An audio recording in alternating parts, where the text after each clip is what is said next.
അമാനുഷിക ശക്തിയുള്ള നായകനാണെങ്കിൽ അത് തെളിയിക്കുന്ന ഒന്നും തന്നെ ഈ ചിത്രത്തിൽ ഇല്ലതാനും. എന്നാൽ ഈ നായകൻ തന്റെ മുന്നിൽ വരുന്ന എല്ലാവരെയും അടിച്ചു വീഴ്ത്തുകയാണ്.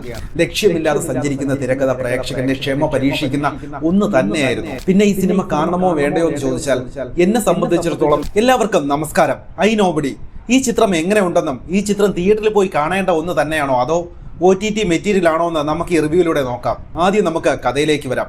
പൃഥ്വിരാജ് ഒരു ബാങ്കിലേക്ക് പോകുന്നിടത്താണ് കഥ തുടങ്ങുന്നത്. അവിടെ എത്തുന്ന ചില കൊള്ളക്കാർ അദ്ദേഹത്തെ ബന്ദിയാക്കുകയും പണം അപഹരിക്കുകയും ചെയ്യുന്നു. കുറച്ചു ദൂരം പിന്നിട്ട ശേഷം അവർ പൃഥ്വിരാജിനെ വഴിമധ്യേ ഉപേക്ഷിക്കുന്നു. എന്നാൽ പൃഥ്വിരാജ് അവരുമായിട്ട് ഏറ്റുമുട്ടുകയും അവിടെ വെച്ചുണ്ടാകുന്ന ആക്സിഡന്റിൽ ആ കൊള്ളക്കാർ മുഴുവനും കൊല്ലപ്പെടുകയും ചെയ്യുന്നു. എന്നാൽ പോലീസിന് നമ്മുടെ നായകനെയാണ് സംശയം. ഇവർ തമ്മിൽ എന്തെങ്കിലും ബന്ധമുണ്ടായിരിക്കുമോ എന്നാണ് പോലീസ് സംശയിക്കുന്നത്.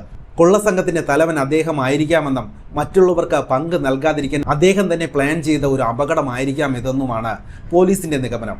പോലീസ് മാത്രമല്ല, ആ നാട്ടുകാർ ഒന്നടങ്കം അദ്ദേഹത്തെ കള്ളനായിട്ടാണ് കാണുകയും വിലയിരുത്തുകയും ചെയ്യുന്നത്. അവിടെ കൊണ്ടും തീരുന്നില്ല. വാർത്താ ചാനലുകളും മാധ്യമ പ്രവർത്തകരും ജനങ്ങളും എല്ലാം അദ്ദേഹത്തെ അത്തരത്തിൽ തന്നെയാണ് നോക്കിക്കാണുന്നത്.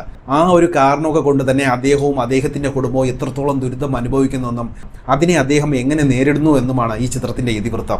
നമുക്കിനി ചിത്രത്തിന്റെ പോസിറ്റീവിലേക്ക് വരാം. നമുക്ക് പോസിറ്റീവ് നോക്കുമ്പോൾ ആദ്യമായിട്ട് എടുത്തു പറയേണ്ടത് ഈ ചിത്രത്തിന്റെ ഫസ്റ്റ് ഹാഫാണ്. ഒട്ടും ബോറടിപ്പിക്കാതെ വളരെ വേഗത്തിലാണ് മുന്നോട്ട് പോകുന്നത്. ആദ്യ പകുതിയുടെ കഥയും തിരക്കഥയും വളരെ മികച്ച രീതിയിൽ തന്നെ അവതരിപ്പിച്ചിട്ടുണ്ട്.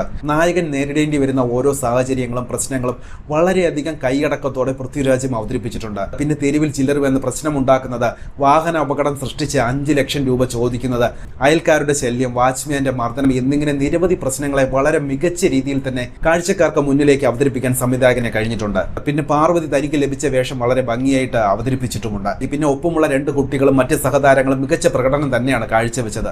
ഞാൻ നിങ്ങളെപ്പോലൊരു സാധാരണ മനുഷ്യനാണ്, എന്നെ ആരും പ്രത്യേകം ശ്രദ്ധിക്കേണ്ടതില്ല എന്ന സന്ദേശം നൽകുന്നതിനോടൊപ്പം തന്നെ കോടതി വിധിയൊന്നും വരുന്നതിന് മുമ്പ് തന്നെ ഒരാളെ സമൂഹവും മാധ്യമവും എങ്ങനെ മുൻവിധിയിലൂടെ കുറ്റവാളിയായി ചിത്രീകരിക്കുന്നു എന്ന വിഷയം ക്ലൈമാക്സിൽ പറഞ്ഞ രീതി വളരെ നന്നായിരുന്നു.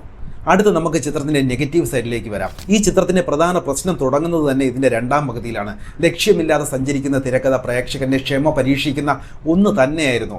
സിനിമയ്ക്ക് ഏകദേശം 2 മണിക്കൂർ 40 മിനിറ്റോളം ദൈർഘ്യമുണ്ട്. ഇത്രയും ദൈർഘ്യമുള്ള ഒരു ചിത്രത്തിന് നല്ലൊരു തിരക്കഥ ഇല്ലെങ്കിലുള്ള അവസ്ഥ ഇതിൽ നല്ലോണം പ്രകടമായിരുന്നു.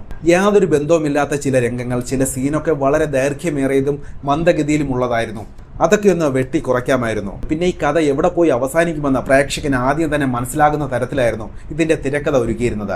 അത് അറിഞ്ഞിട്ടും അവതരണത്തിൽ പുതുമ നിലനിർത്താൻ കഴിയാതെ പോയത് വലിയൊരു പോരായ്മ തന്നെയാണ്. പിന്നെ വ്യത്യസ്തമായൊരു പ്രമേയമായിരുന്നിട്ട് കൂടി രണ്ടാം പകുതിയിൽ അതിനൊത്തൊരു തിരക്കഥ ഒരുക്കുന്നതിൽ അണിയറ പ്രവർത്തകർ പാടെ പരാജയപ്പെട്ടു എന്ന് തന്നെ നമുക്ക് പറയാം. പിന്നെ ഇതിലൊരു കോമഡി എന്തെന്ന് വെച്ചാൽ, അമാനുഷിക ശക്തിയുള്ള നായകനാണെങ്കിൽ അത് തെളിയിക്കുന്ന ഒന്നും തന്നെ ഈ ചിത്രത്തിൽ ഇല്ലതാനും. എന്നാലും നായകൻ തന്റെ മുന്നിൽ വരുന്ന എല്ലാവരെയും അടിച്ചു വീഴ്ത്തുകയാണ്.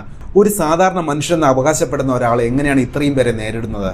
നാട്ടുകാർ മുഴുവൻ അദ്ദേഹത്തിന്റെ പിന്നാലെയാണ്. പക്ഷേ അദ്ദേഹം എങ്ങനെയാണ് എളുപ്പത്തിൽ ഇങ്ങനെ രക്ഷപ്പെടുന്നത്? അദ്ദേഹത്തെ പിടിച്ചു നിർത്താൻ പോകുന്ന ശക്തി ഇതിൽ ആർക്കും ഇല്ല എന്നത് സെക്കൻഡ് ഹാഫിനെ കാര്യമായി തന്നെ ബാധിച്ചിട്ടുണ്ട്. പിന്നെ ഈ സിനിമ കാണണമോ വേണ്ടയോ എന്ന് ചോദിച്ചാൽ എന്നെ സംബന്ധിച്ചിടത്തോളം ഇതൊരു ആവറേജ് സിനിമയാണ്. ഒരു മികച്ച ആദ്യ പകുതിയും ശരാശരിക്ക് താഴെ നിൽക്കുന്ന രണ്ടാം പകുതിയും തന്ന ഒരു ആവറേജ് അനുഭവമാണ് ഈ സിനിമയിൽ നിന്ന് എനിക്ക് കിട്ടിയത്. പിന്നെ സിനിമ കണ്ടവരാണെങ്കിൽ നിങ്ങളുടെ അഭിപ്രായം മറക്കാതെ താഴെ കമന്റിൽ രേഖപ്പെടുത്തുക.